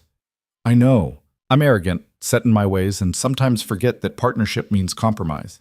He smiled. We're both disasters, but we're disasters who work together beautifully. That's possibly the least romantic thing anyone's ever said. I'm not offering romance. I'm offering reality. Darius took her hand. Reality is messy and complicated, and sometimes we'll want to kill each other. But reality is also this, you and me, building something that matters, choosing each other every day. That's worth more than romance. Kaela looked at their joined hands, at the man who'd saved her life and then given her the space to save herself, who'd challenged her and supported her and never once tried to make her into something she wasn't. Yes, she said simply. I choose this. I choose you. They sealed it with a kiss that felt like coming home. Summer brought the Continental trials again. This time, the Confederation sent 3 representatives, one from Vane Territory, one from Black Ridge, and one from the newly joined Silvercrest Pack. They went not to prove dominance, but to demonstrate that different approaches could succeed. Kaela didn't attend. She'd had enough of trials and judgment. Instead, she focused on the work, expanding the Confederation's reach, establishing trade networks, building schools where young wolves could learn strategy alongside combat. One afternoon, she found herself in the training grounds watching Ivy, now 17, teaching younger kids the techniques Kaela had shown her. Use your head, Ivy was saying. Strength is great, but strategy wins fights. Kaela smiled. The lessons were spreading, taking root. Senna appeared at her shoulder. The Confederation Council wants your input on the Eastern Expansion proposal. They're meeting in an hour. Tell them I'll be there. Kaela watched the training session a moment longer. Senna, do you remember when I first arrived? How half the pack thought Darius was insane for claiming me. I remember some people had doubts. Senna's tone was carefully neutral. Did you? Honestly, yes. Senna met her eyes. You seem broken, lost, like someone pretending to be something they weren't. I thought Darius had made a mistake driven by sympathy rather than strategy. What changed your mind? You did, by showing up every day, doing the work, making hard decisions, admitting when you were wrong and adapting when you were right. Senna smiled. You stopped pretending to be what you thought we needed and started being who you actually are. That's when you became Luna. The word no longer felt like a costume. It felt earned. That evening, the Confederation Council gathered, representatives from all 7 member packs, plus observers from 3 territories considering joining. Kaela stood before them not as Marcus Thorne's daughter or Mira's replacement, but as herself. We've accomplished something unprecedented, she began. 7 packs working together, sharing resources, making decisions collectively. A year ago, people said this was impossible, that cooperation equals weakness, that only dominance-based leadership works.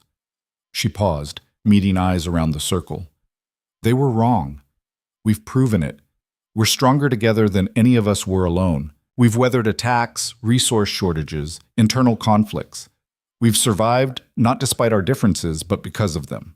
Because we value intelligence alongside strength. Because we listen to voices that would have been silenced in traditional packs. Because we built something bigger than any single leader's ego. Murmurs of agreement rippled through the council. But we're not done, Kaela continued. The frontier is still unstable. Packs are still falling. We have a choice. Maintain what we've built and hope it's enough, or expand the vision. Offer membership to any pack willing to embrace our principles. Not conquest, not absorption. True confederation built on consent and shared values. Gregor stood. He'd remained skeptical of confederation expansion for months, a constant voice of opposition. You're talking about growing to 10 packs, 15, 20. At what point does it become unmanageable? When we stop listening, Kaela said. When councils become rubber stamps instead of real debate. When we prioritize efficiency over representation. But I don't think we're there yet, and I don't think we have to get there if we're intentional about growth. It's still risky. Everything worth doing is risky. She held his gaze. You've been my strongest critic, Gregor. You've questioned nearly every decision I've made. And you know what? Sometimes you've been right. Your skepticism has made our policies stronger because it forced us to justify choices and consider alternatives. Gregor looked surprised. That's the point, Kaela continued. This works because we don't demand agreement. We demand engagement. So yes, expansion is risky, but standing still while the world burns is riskier. I vote we grow. The council debated for 3 hours. When they finally voted, expansion passed with solid majority support.